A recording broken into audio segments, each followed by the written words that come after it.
Réuni en visioconférence le vendredi dernier avec les chefs d'État du G5 Sahel, le président français Emmanuel Macron a présenté le plan de retrait des troupes françaises engagées au Mali.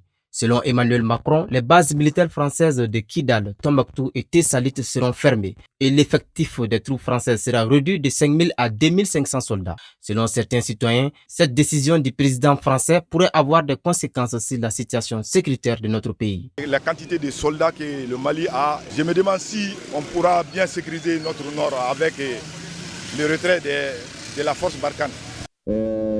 Ce retrait brusque ou ce retrait brutal de la force Barkhane vraiment va mettre un peu en difficulté notre armée. Et je pense que aujourd'hui, l'armée malienne, même si elle monte un peu en puissance, mais elle n'a pas les moyens conséquents financièrement et matériellement pour faire face aux djihadistes ou pour faire face aux narcotrafiquants. Donc, il faut le dire, nous avons besoin de soutien des forces étrangères. Malgré le défi sécuritaire, certains citoyens restent quand même optimistes.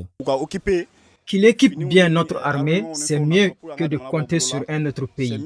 Même s'il se retire, ce pays sera ce que ses enfants le souhaitent. Le Mali fait partie, de nos jours, des meilleurs pays en matière de lutte contre le terrorisme.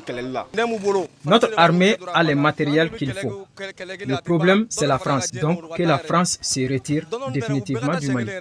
Pour l'instant, l'armée française se retire petit à petit du territoire malien.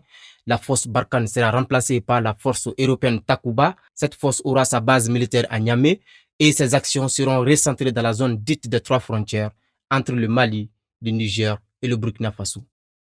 Affaire de mœurs devant le tribunal de la commune 4. 3 lesbiennes, dont 2 chanteuses et une géomancienne vivant en France, placées sous mandat de dépôt par le parquet de la commune 4 pour attentat aux mœurs. Notre reporter Aruna Salia Kone est allé savoir davantage. 3 femmes se sont retrouvées devant le tribunal de la commune 4 dans une affaire contraire aux bonnes mœurs. Le procureur revient sur les faits. Nous avons été saisis d'une plainte d'une des parties même qui se trouve présentement en prison. En fait, elle se disait être victime de dénonciations calomnieuses. Et par la suite des choses, quand le PV est venu, on a lu le PV, on a retrouvé d'autres infractions.